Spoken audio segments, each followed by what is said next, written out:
Okay, thanks for joining us today. This is part of our Nebraska Feedlot Roundtables sessions, and this one is today is the first topics on manure issues. And the best person in our group to talk about manure is Koelsch.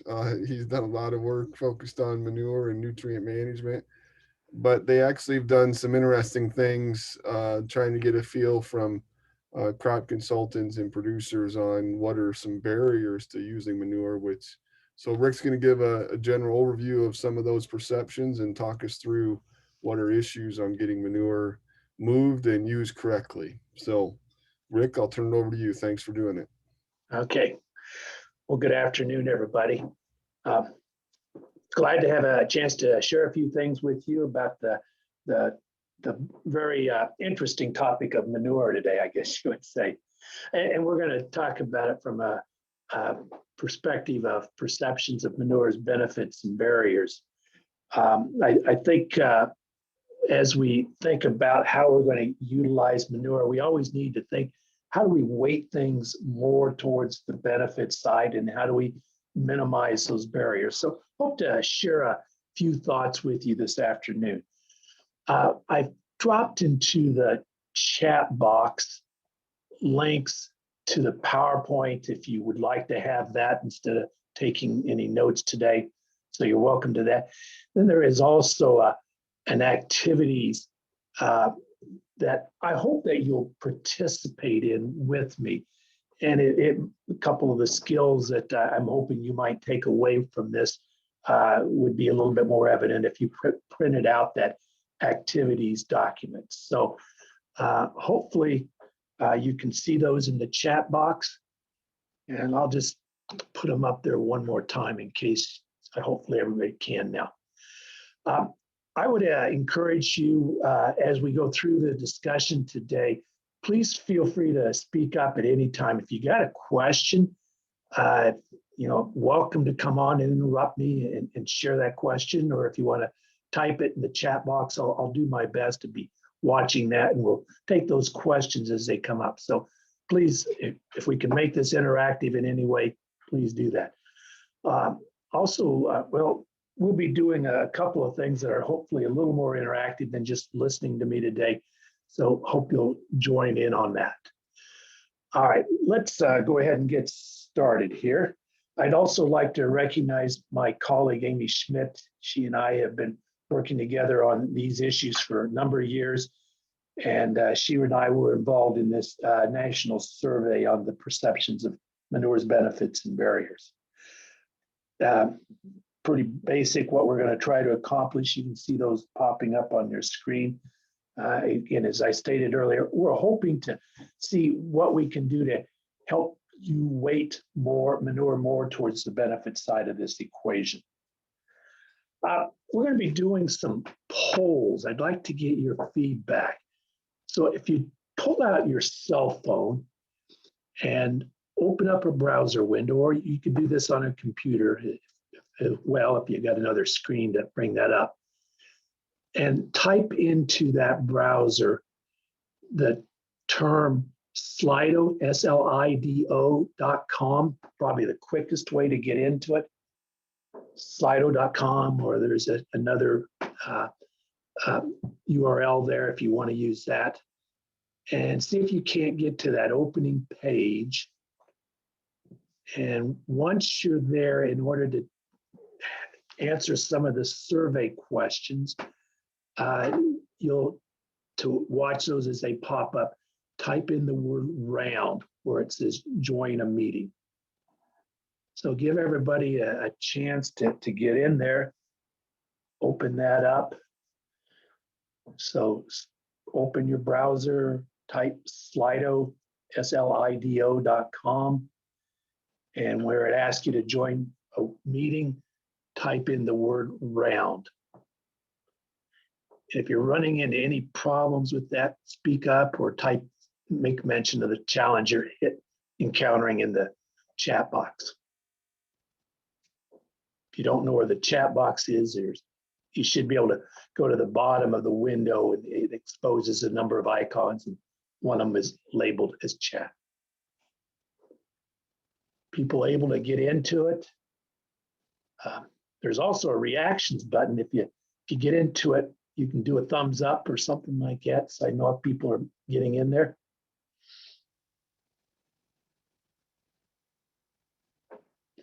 No thumbs up yet. It's all working out better than the thumbs up. There we go. I see Galen's in there. Yeah, Carl, thank you for joining there. Okay, I'm going to assume that you're all able to make that work here. Okay, let's move on here.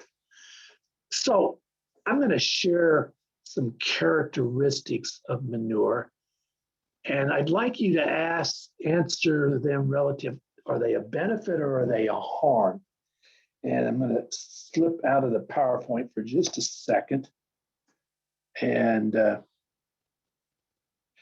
go to the survey, and I need to get it opened up here.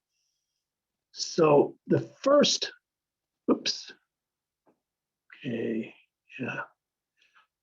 First survey question should be on your browser that has Slido opened. Please indicate to what degree you consider manure to benefit or harm agronomic performance of crops. So 1 star if it's a benefit, 5 stars if it's a benefit, 1 star if it's a harm. So type in select your answer down at the bottom. I think you'll need to hit send to enter that in the database, and I'll share our results here in a second. Okay. Anybody else want to add in their thoughts on, is manure an agronomic, is a benefit or a harm for agronomic performance? And I go ahead and share that results.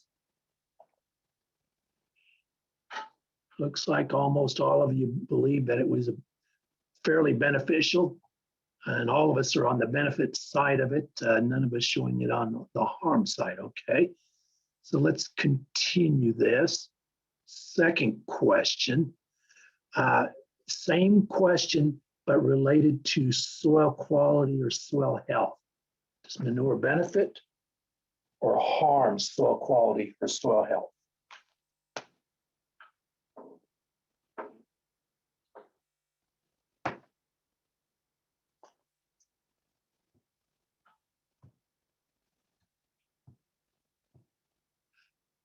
See a few of you getting answers in there.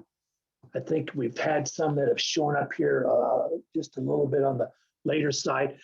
We've all gotten into we've opened up a browser on our cell phones and typed in the word slido.com for searching. So type in slido.com and you should get to a screen that'll ask you to join, and we type in the word round for Roundtable. Just ROUND will get you into this room, and you can add your responses to these questions here. So I've got several of you that have indicated whether manure is a benefit or a harm. Remember, 1 is a harm, 5 is a benefit. Let's go ahead and show the results here for all of you to see.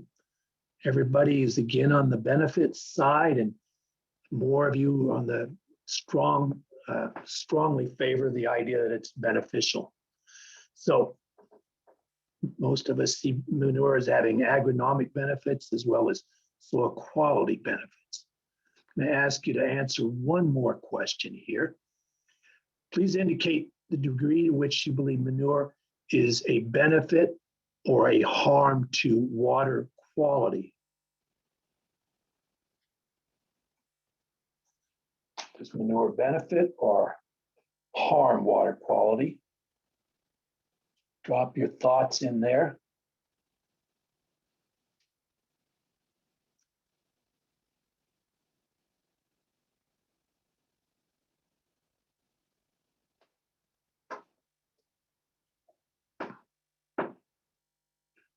See a few results coming in. give you just another minute or two to add yours to this, your answers to the poll. Okay. Let's go ahead and share the results here. Okay, a little bit more mixed, a little more negative towards this. I see one individual thought it was beneficial, but most of us are on the harmful end. A few of us are in the middle, kind of waffling between whether it's beneficial or harmful. Well, I think that was kind of what I was expecting.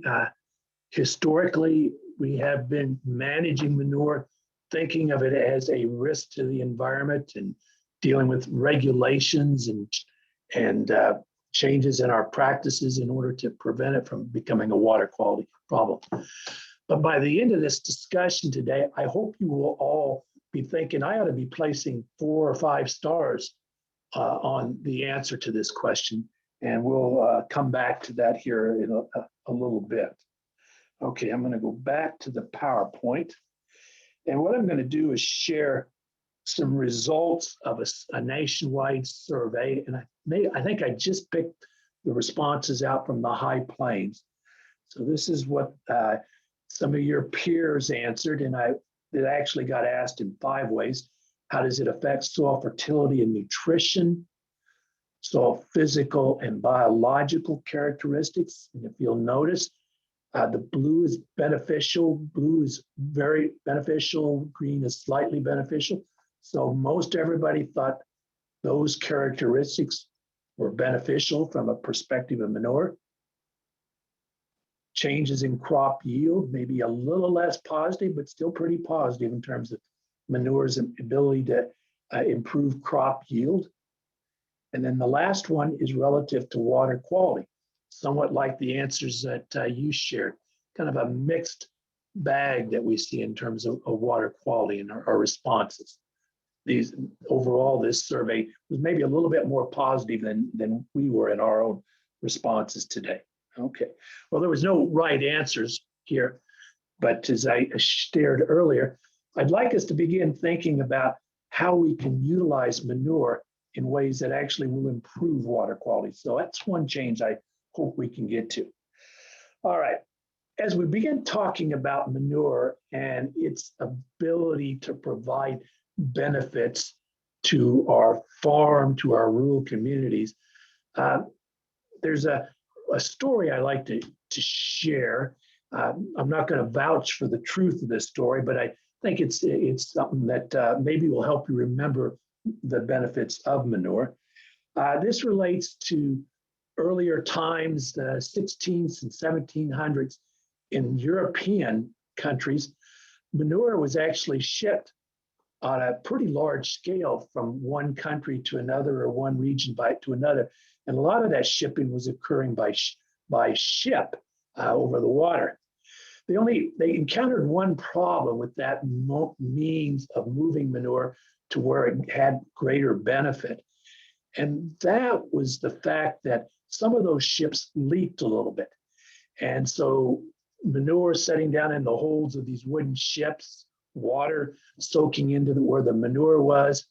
Water and manure, if you think about what happens when that occurs, now that tends to produce a little bit of a methane gas, or something we all know as natural gas. And then the captain would send one of the lowly sailors down into the hold with their oil lantern to check out how the ship is doing down below. And lo and behold, they sank a number of ships when they first started doing this from the gas that's being produced and the explosion that would result. So it is said that the containers in which they stored the manure to place on the wooden ships, they began labeling these containers with the term stow high in transport. And you might recognize the capital letters S-H-I-T. I assume that's a word that a few of you have used alongside of myself and gotten myself in trouble on occasions. But what I would suggest that the next time that word slips from your lips, think about or share with the people around you, you were thinking about the value of manure and not other meetings related to that word. So we need to be thinking in terms of how do we create benefit from manure. Now we know there's some things in manure that can create benefits, and can we put can we put a value on some of these? What are the fields that benefit the most? How do we actually get some water quality benefit out of manure? So those are the kinds of questions we're going to talk about in the next few minutes. And I am going to use a kind of an example to illustrate several of these things. And this example is in that handout that's in the, if you wanted to download in the chat box, I'm going to resend that one more time in case those of you that came late can't see it in the chat box here. Okay, so the PowerPoint, there's a link to it, and then the activity sheet that I'm going to be working from. I'll try to set this up so that you don't have to have access, but if you do, it might be helpful. Okay, so we're going to assume today we'd like to move manure from a little feedlot that's in the upper left-hand corner of this graphic or this aerial map to one of three fields. A little difference in distance to these three fields, and we'll talk about other distances as we go along. So the first thing I would like to do is try to compute a value for the manure. And we're going to start with a potential value. And I think at this point, I'm going to leave my PowerPoint.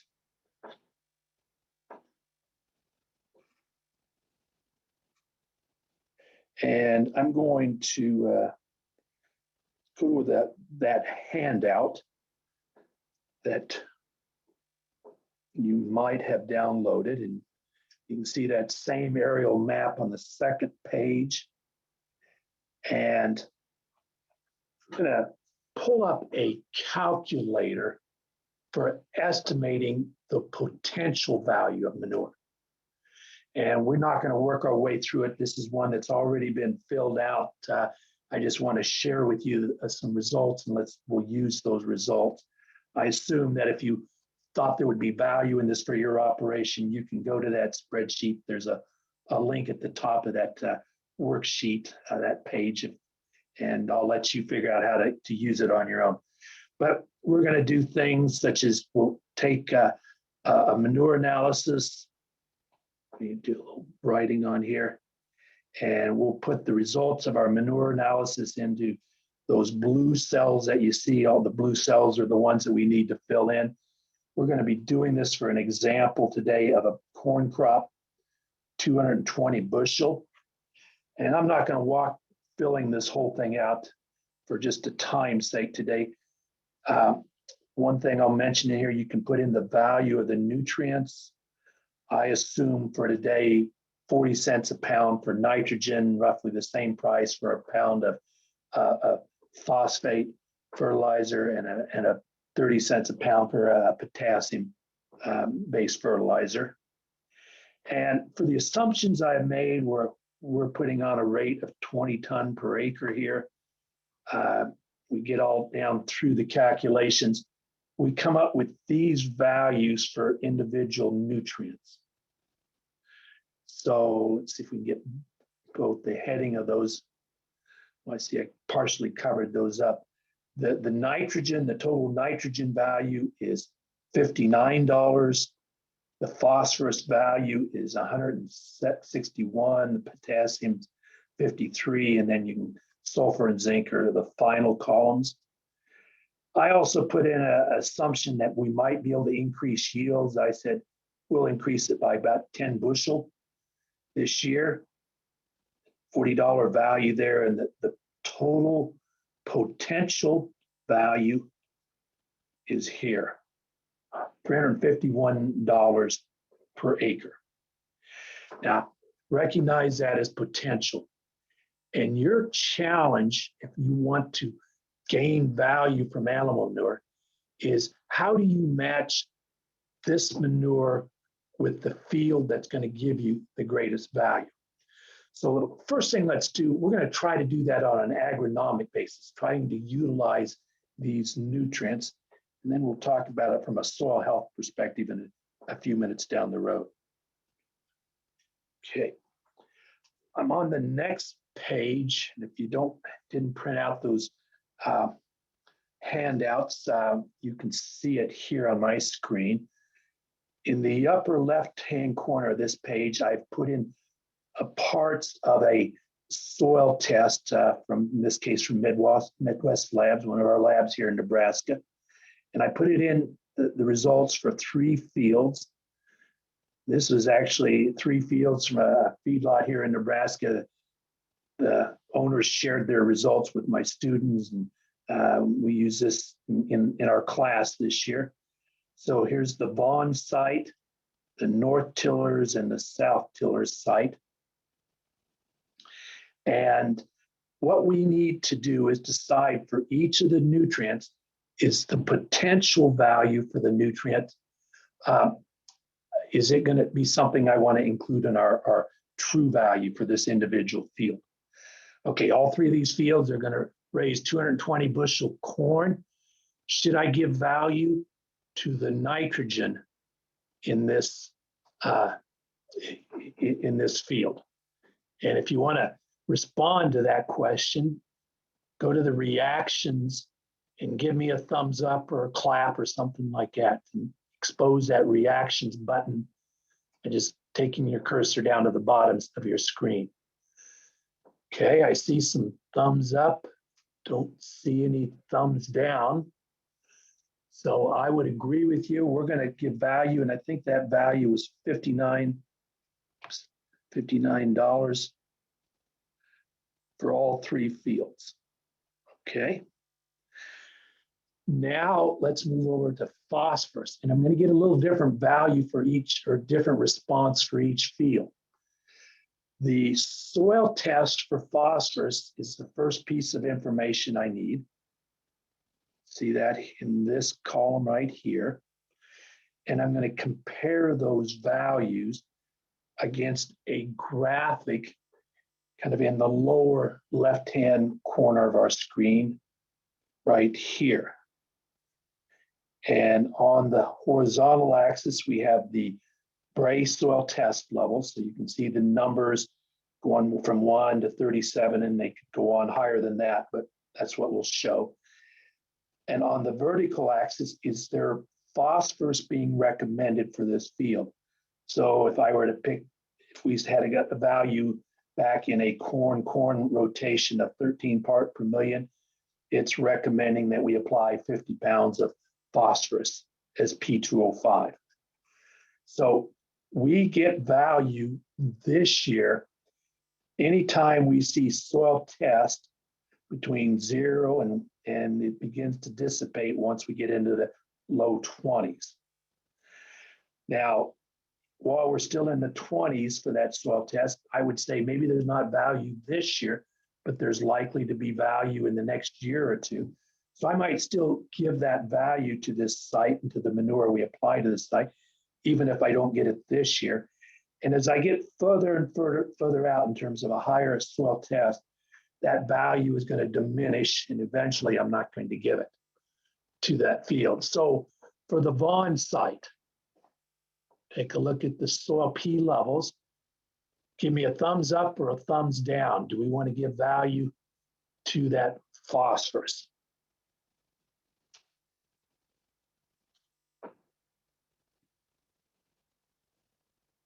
Comparing 4769 against this scale here.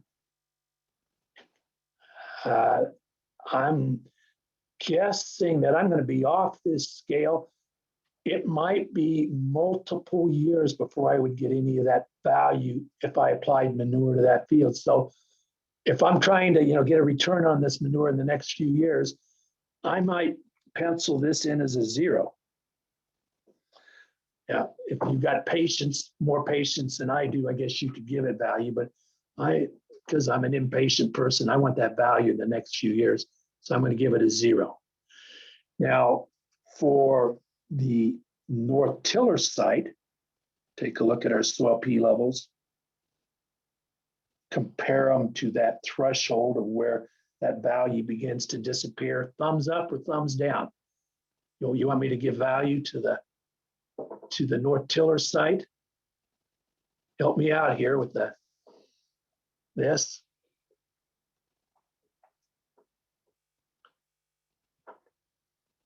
Shauna says thumbs up. David's clapping. So looks like we're agreeing that we could give value. And if I remember that potential value was $160. So let's pencil in $160 here. And the same should be the case for the third field. Now we can also go through this very same exercise for potassium, sulfur, zinc. And I provide you a graphic at where that threshold exists for whether we recommend more of that nutrient source or where that value begins to disappear. For the potassium, that's breakpoints around 125. If we look at the potassium values here, you can see for that first field, there's not much value. Second field, not really much value again. Third field, yeah, there is some value. And what was the value of that potassium? Oh, that was 53. And I think when I checked earlier, I probably wouldn't give much value to the sulfur and zinc because of the levels already in those fields. So now I have the real value, not the potential, but the real value that we can apply to these fields. So let's continue on, and I'm going to jump back to my PowerPoint here and drop down to here, restart this. Okay, here we're back to our site. So let's pencil in the value for these three different fields. Vaughn's site had the value of 59. I also said we're going to see a 10 bushel yield increase. If you didn't like that, you can drop that off of your calculation, but I'm suggesting there might be a value of $100 an acre. North Tillers, it was about 2.5 times 260. And the South Tillers, it was about 3 times the value, so $313. So don't think of manure having equal value on all fields. And walking through an exercise such as we've just gone through, I think is something to begin to helping you decide where are we truly going to get that value from that manure. And we still haven't compared it against the cost of delivering it, and we'll come back to that later. But understanding where the potential value is significantly different one field to the next. And I encourage you to think about going through this from time to time. Okay, so that's the agronomic value. I just did a graphic to kind of illustrate where does the potential value of manure exist. And I just used an open lot manure sample. I think this was a little different than the one I just was using previously. And then I don't know if any of you would have a deep pit manure, but that's the second visual. And in most cases and in most manures, especially in our feedlot manure, I tend to look for fields that need have a phosphorus need first as my means of getting a lot of value out of manure. I do that over especially nitrogen for the open lot manure. Over here on the deep pit manure, we save more of that nitrogen value in the manure. And so I might tend to look for fields that were where the value is in the nitrogen first, the phosphorus second. Potassium has pretty good value. And we're seeing more and more fields, especially our highly productive fields, our irrigated fields, where potassium is sometimes being recommended. But historically in Nebraska, many of our soils have a fairly high natural level of potassium. And so they're a little bit harder to find. So I tend to look phosphorus first for our open lot manure and then go from there. So to kind of wrap up this discussion, I like to target fields that are low in phosphorus, Bray levels of 30 part per million or less It's what I tend to see as being the ones that are going to give the more immediate value. I also like to target fields that might be going into wheat production, and that is a crop that has a higher soil P test requirement.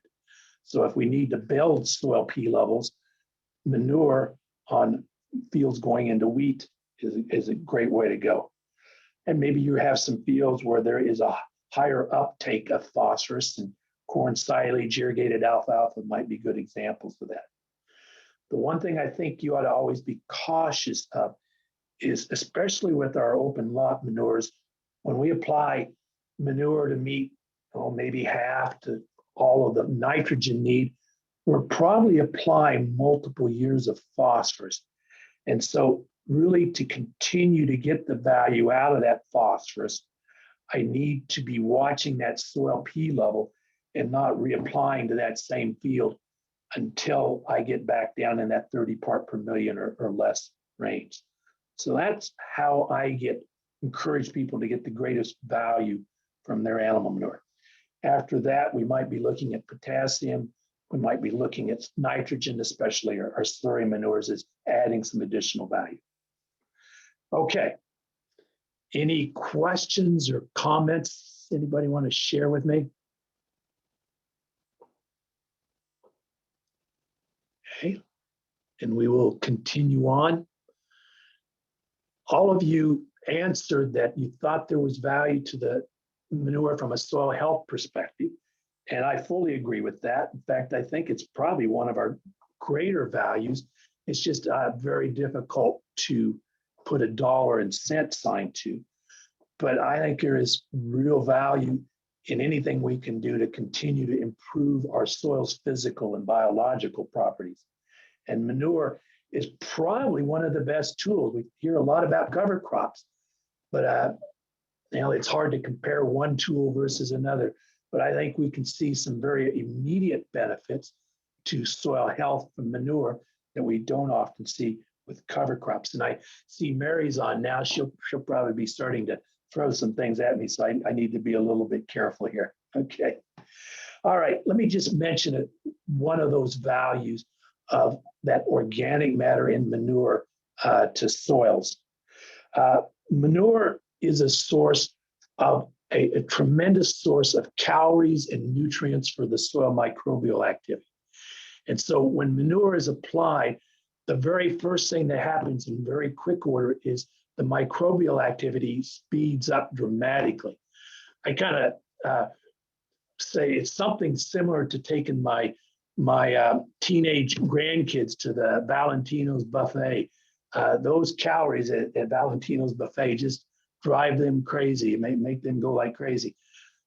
So same thing for the microbial community in our manure, or that are fed by our manures.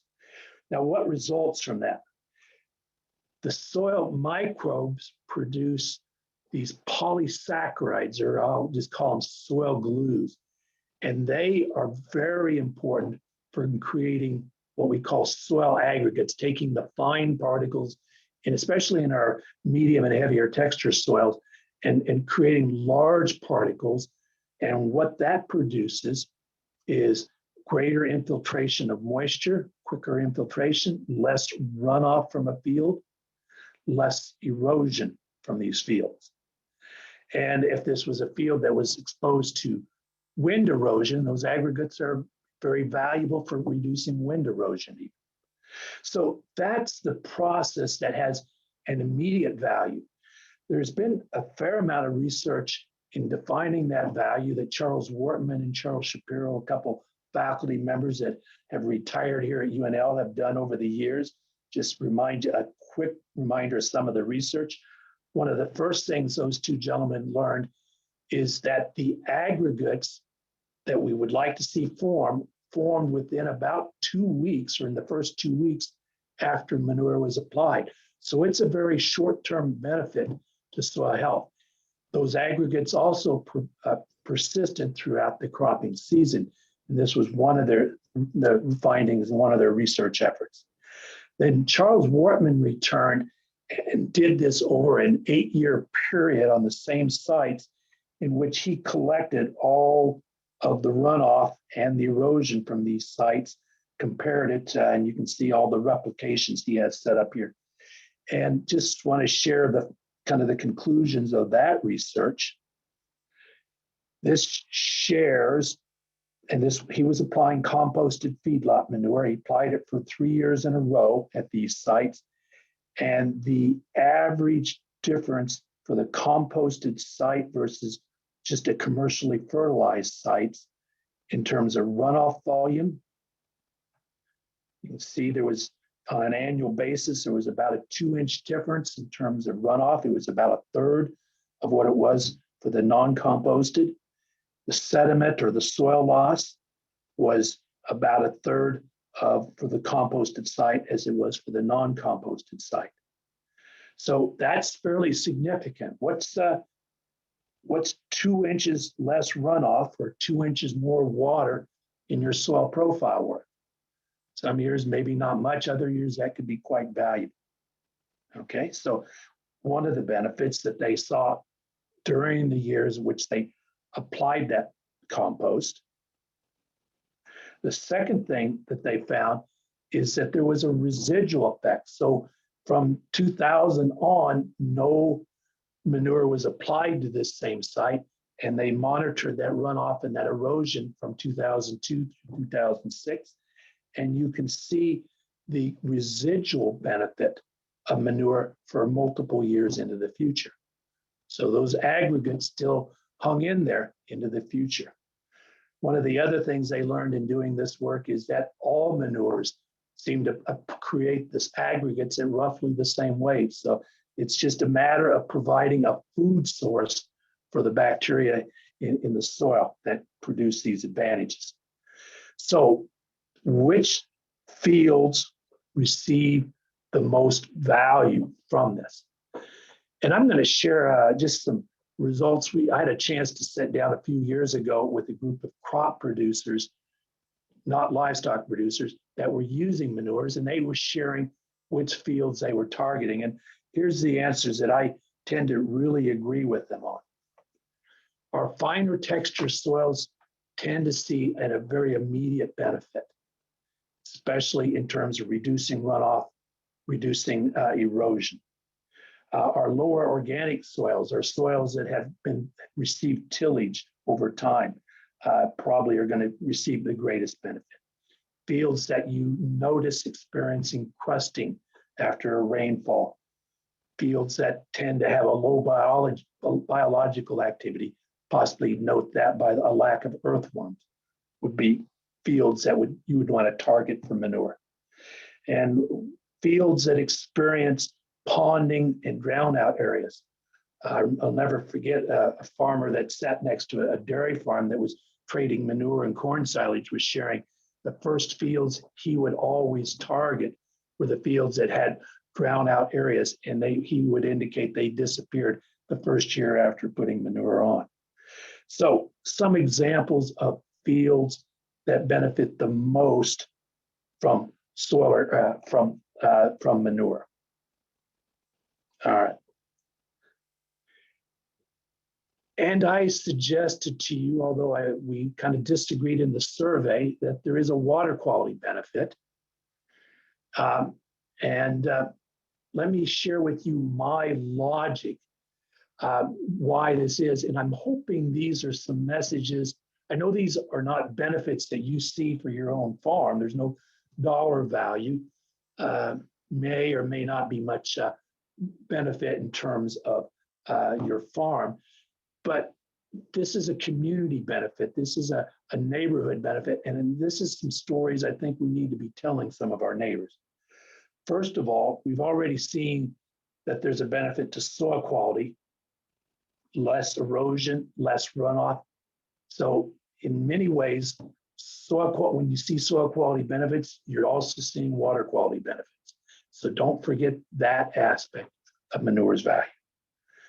The second benefit I like to encourage people to think about is nitrogen in manure, especially in our feedlot manures, is often tied up in organic matter, an organic nitrogen source.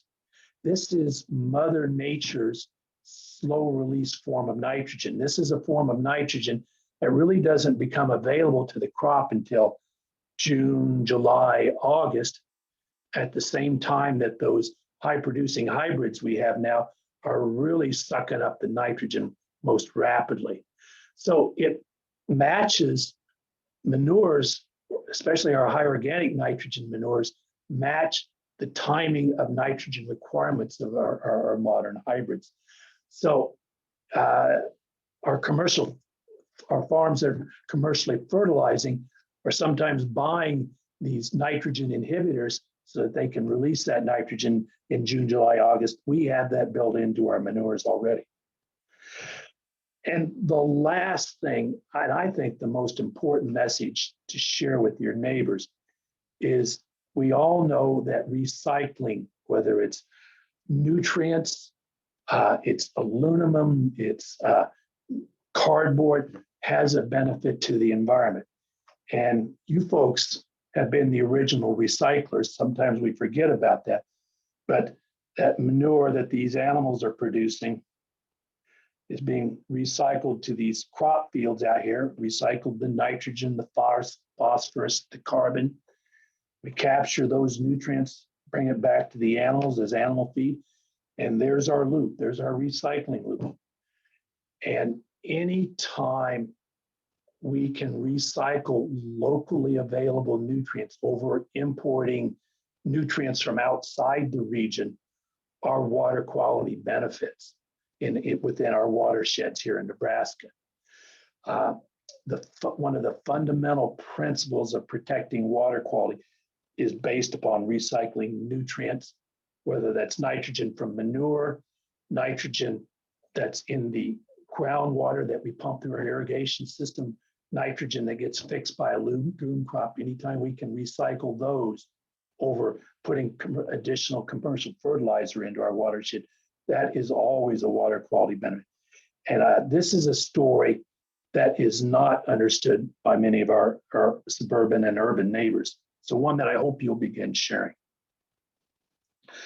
Okay, that's one thing we always need to recognize when we're talking water quality. Our benefits come from applying that manure at agronomic rates. And we've made huge progress in achieving that, especially those of us that are managing with or living with the regulations. But as we have gotten away from managing manure as a waste, treating it as a valued product, then these water quality benefits result. I'm going to skip by this. I see my time is starting to get away from me. One of the things in the survey, and I was going to run this with you, but we'll just mention it real quickly, is manure complementary or competitive with fertilizers? And our surveys generally were responding that those two products can function in a very complementary role.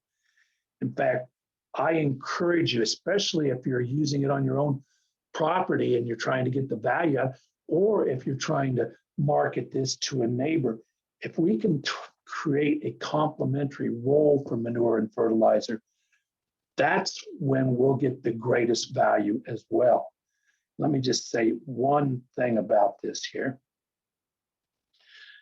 There's been 2 research studies that has summarized comparative trials of manure and fertilizer over probably the last 20 to 30 years. And these 2 studies have summarized about 500 different trials. The greatest increase in yields from using manure was when both manure and fertilizer was used in the same fertility program as compared to just fertilizer. The average increase in yields in those circumstances was in the 10 to 20% range. So the best possibility for yields is when we use design a fertility program that is complementary in nature. The advantages of our organic nitrogen sources is that slow release of nitrogen matching up with when our modern hybrids really need nitrogen. So that's when we take advantage of the manures that we use.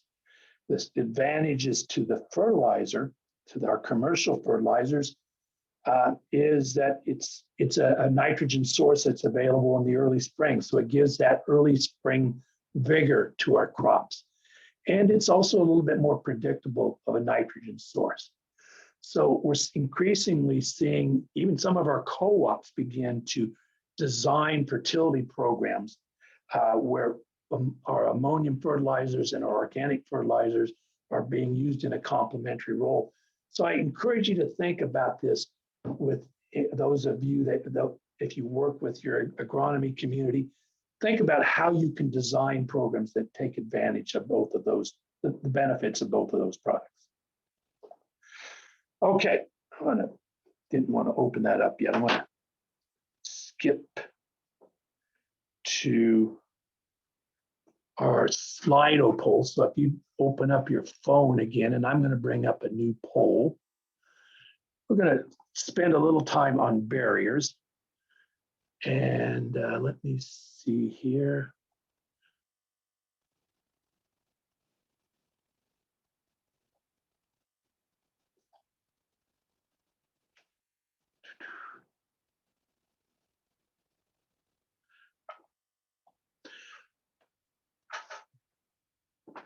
Question I'd like you to ask or answer.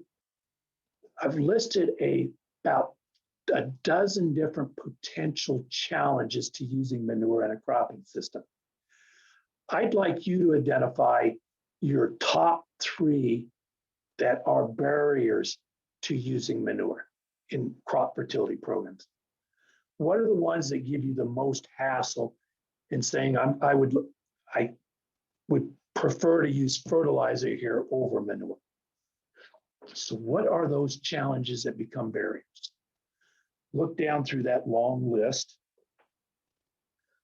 and share with me your top 3.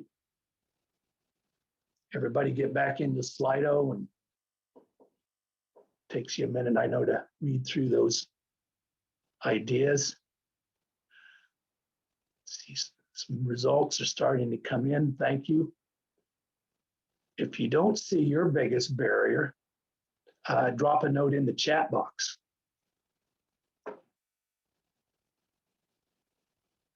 See, I missed a note earlier. I wasn't watching, Carl. Thank you. Sometimes custom manure spreaders, spreading stack manure, don't do a nice job of spreading and leave larger clumps.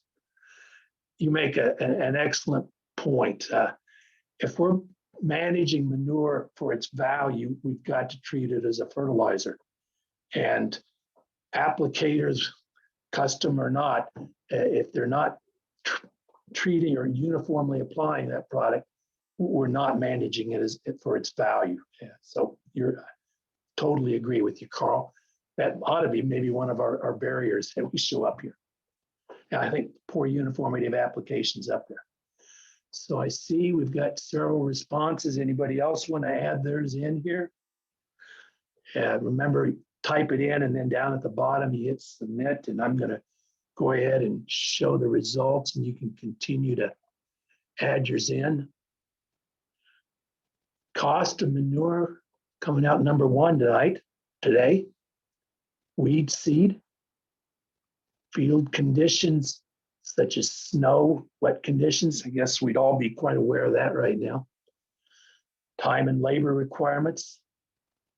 Okay. Very good. I think I've got an interesting list here, and I'm going to share with you. I see somebody else's. What's an appropriate way to manage large clumps? Oh, help in doing this is what you were asking for, Carl. Thank you. I tell you, it really comes back.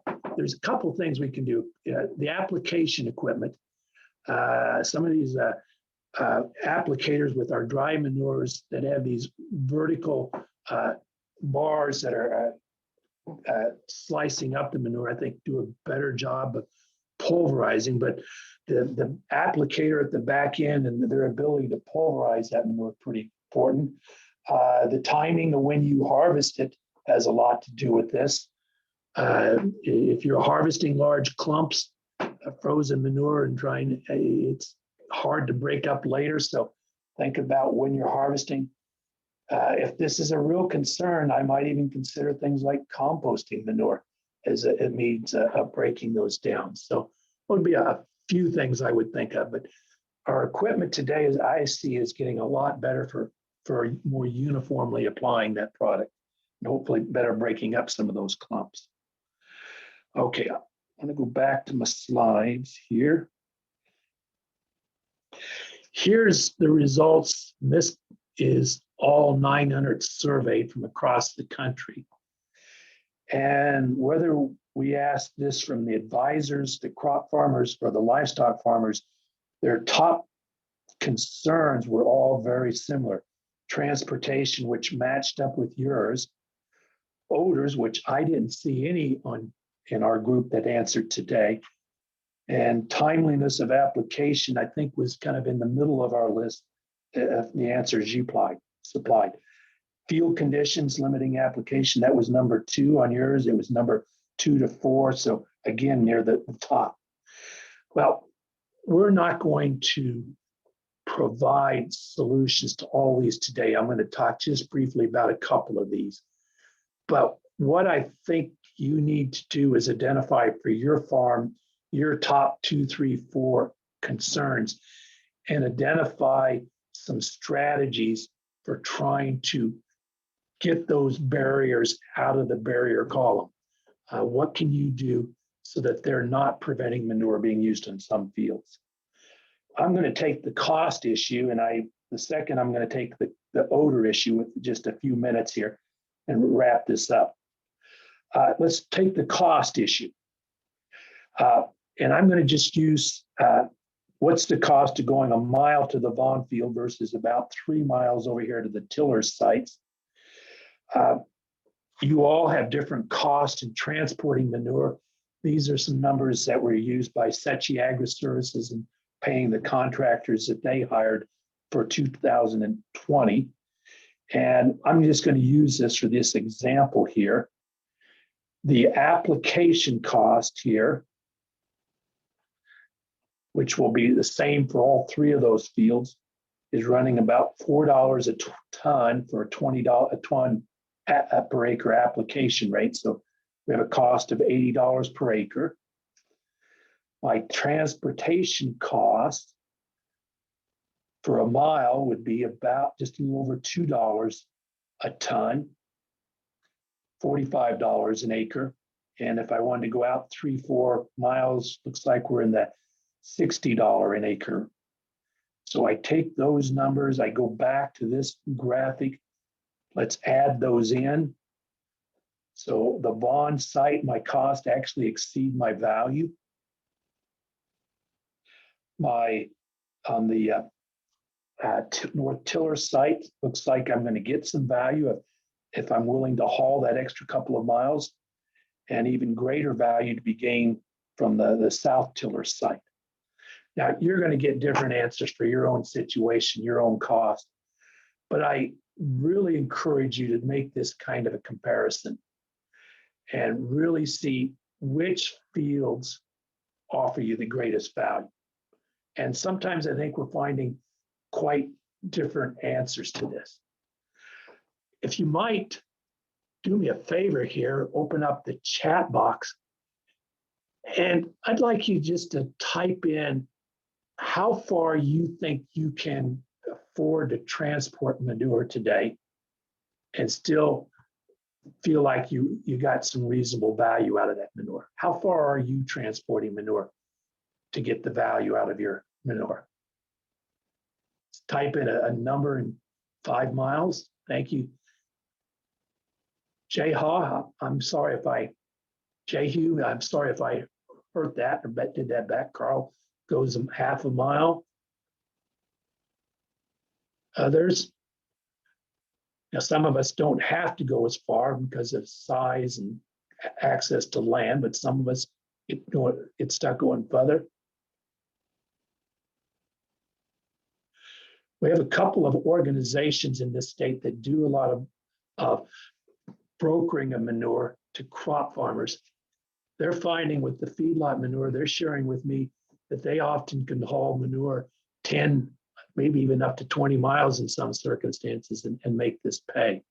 So that circle around our feedlot is growing. And I encourage you to think about maybe looking a little bit further beyond that circle that you have historically considered and ask about the value of the manure for an individual field versus its cost.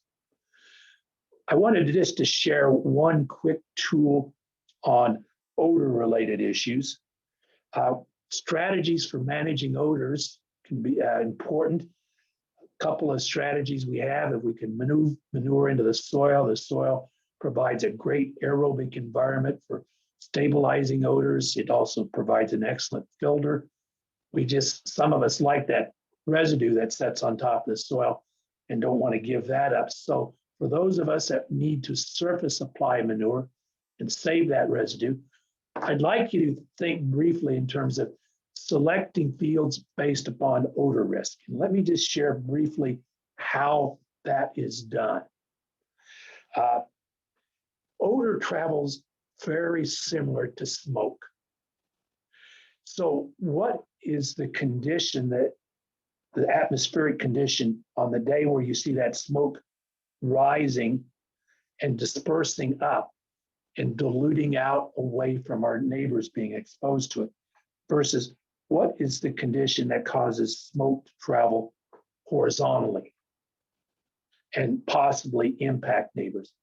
Now, this smoke cloud actually rises a little bit because we've got a heat source. And once that air with the smoke reaches the same temperature as the air around it, then it's going to travel. We don't have that with odor. And so odor just travels horizontally in these conditions. You've probably all seen this on the horizon in evenings or different times of the day. Odors disperse and are at lowest risk during the day when air is warming. Odors are at greatest risk at night as the air is cooling, and that odor cloud or that odor plume loses its buoyancy, loses its ability to dilute out. So here are the conditions we need to avoid. Evening, nighttime conditions, low wind speeds. We have a graphic in that handout that I provided you that gives you what are those high risk conditions. All of them occur at night. They occur at our lower wind speeds. I'm not going to give you more than that. The thing I would encourage you to do is access a weather forecast, such as the one I've got here, and use it in this way. Look for those nighttime conditions. Find those and then ask, what's the wind speed during those nighttime conditions? Here we've got low wind speeds. This is high risk. Here we've got an evening of high wind speeds. This is low risk. So if I'm going to spread manure on this day right here, I want to know what direction the wind is going to be blowing this following evening when those low wind speeds are present and that risk is high. In this case, the wind is coming out of the northeast or the northwest and the southwest. So if I have a field that has neighbors to the northwest or to the southwest on October 2nd, then I've got a high risk condition. So in this example on October 2nd for Vaughan, with these two neighbors, that would be a high risk condition. On October 2nd, I'd rather get that manure down here to the two tillers fields because that condition is very low risk. So a weather forecast that notes wind speed and wind direction can identify where it would be best to apply these fields to avoid an odor for neighbors and what fields I would want to avoid because of directional component. So I think that's where I'm going to end up. I see I've used up my time, Galen, I'm sorry. But Hope that was helpful. If there's any quick questions, I'll be glad to try. But I know Mary needs to get started here too. So let me quit sharing. Any questions for Rick? And if people want to ask a question in the chat box, I can respond to that question while Mary's visiting. I don't think there's a rush. So if you guys have questions, speak up.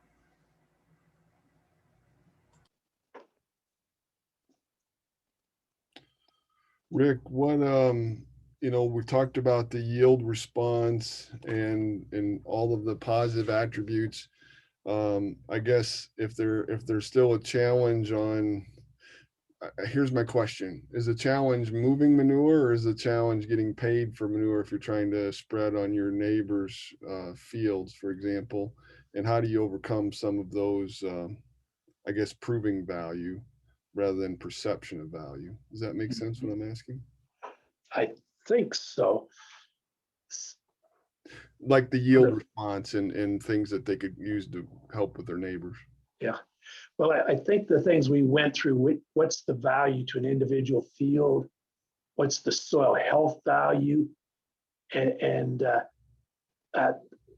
those would be the two things I would like to talk about in terms of trying to say, here's where we want to move our manure to, because I'm going to give you the greatest response. In terms of a yield response, I think the yield response is very much connected to the soil health response. Anytime I'm improving soil health in a field, I think that's probably the biggest driver to a yield response. Did that get close to what you were asking? Yeah. Because we talked about soil health and moving the manure and valuing those nutrients. Many times yields what they're thinking about. So that's why I wanted to make sure we talked about that. And they can get that information also from your manure website. Yes.